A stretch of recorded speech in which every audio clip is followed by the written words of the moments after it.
The state pension. Do you know how to check your state pension forecast?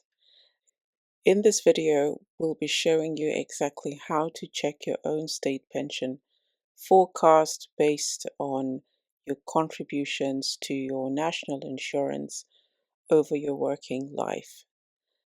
To get the UK state pension, the minimum requirement is 10 years, which gives you a partial pension proportional to the amount of years you have.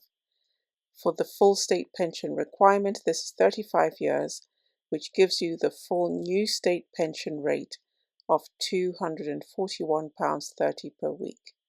There are some older rules. If you reached state pension age before April the 6th, 2016, which is 10 years ago, you fall under the old basic state pension rules and usually need 30 qualifying years.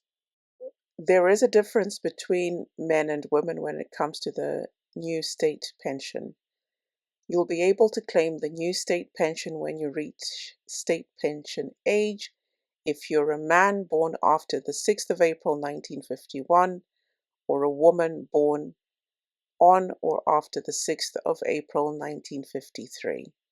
If you were born before these years, these rules do not apply, and instead you'll get the basic state pension, and you may also get additional state pension.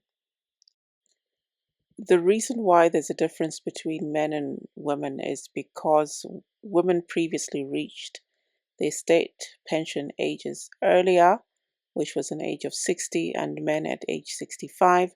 So after the Pensions Act in 1995, which legislated equalizing women's pension ages to 65.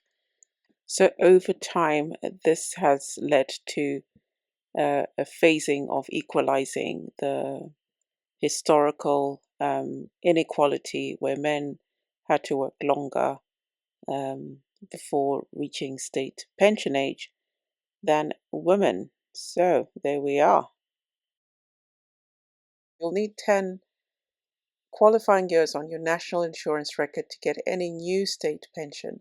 A qualifying year is one in which you were working and made national insurance contributions, or you were getting national insurance credits, for example, if you were ill, unemployed, or a parent or a carer, or if you were paying voluntary national insurance contributions. Qualifying years on your national insurance record affect how much state pension you get, so you need to check your state pension forecast to see what you might get when you reach the state pension age. If you retire or move abroad, you can claim state pension abroad if you've paid enough national insurance contributions to qualify, but of course how much you get might be affected if you retire or move abroad. The state pension age is currently sitting at age 67, so this is why it's so important to think about saving for your future so that you can choose at what age you want to retire and to give yourself financial freedom and financial independence.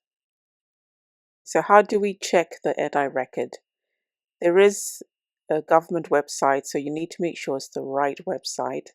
So here I'm illustrating what I put into my Google search, and this is check your national insurance. Once you're on the right page, make sure it is the right government website.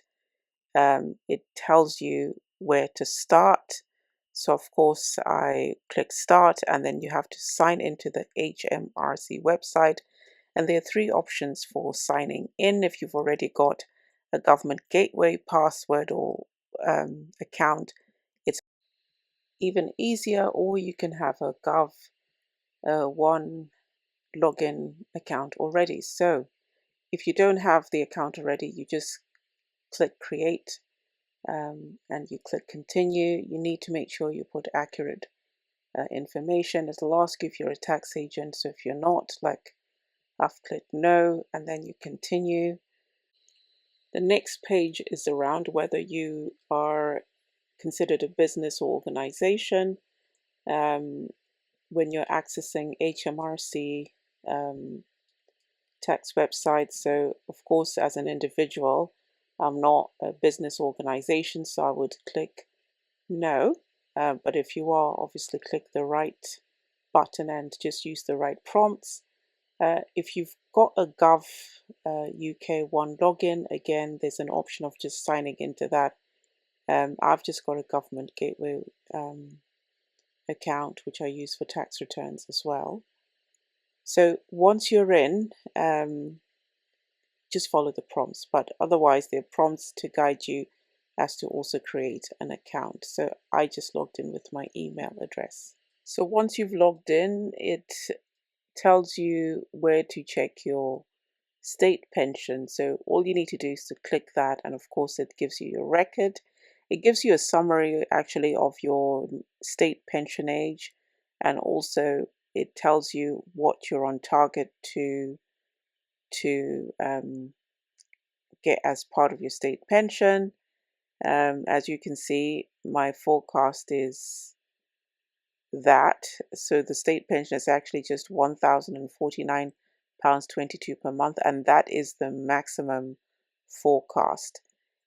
If you look below that, it will tell you what, if you stopped contributing currently, what your state pension would be. So this is why it's so important to check your own state pension record.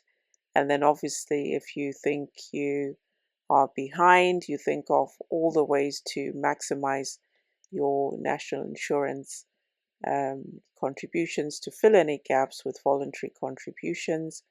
The main issue I have with my own forecast is that it tells me that I need to contribute for a significant number of years, and it's whether I'm going to do that. And even if I take early retirement, I might decide to continue to contribute to, of course, to my NI record before I can claim state pension.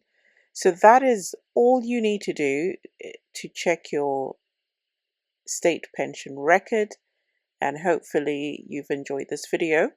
And that's probably the best 5 minutes you're going to spend today for your finances, checking your own records. Please don't forget to like and subscribe to our channel, particularly if you're a single income, no kids woman over the age of 40. This is when things are starting to get real. I'm going to follow up with another conversation around the types of insurance that we need to have as single women, because we're on our own.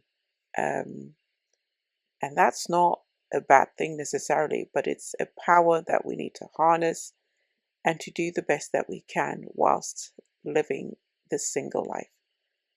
So share the video if you think someone could benefit from this video. That's another thing. Share, like, leave us a comment about any questions or any comments around this video. Thank you so much. Till next time. Bye-bye.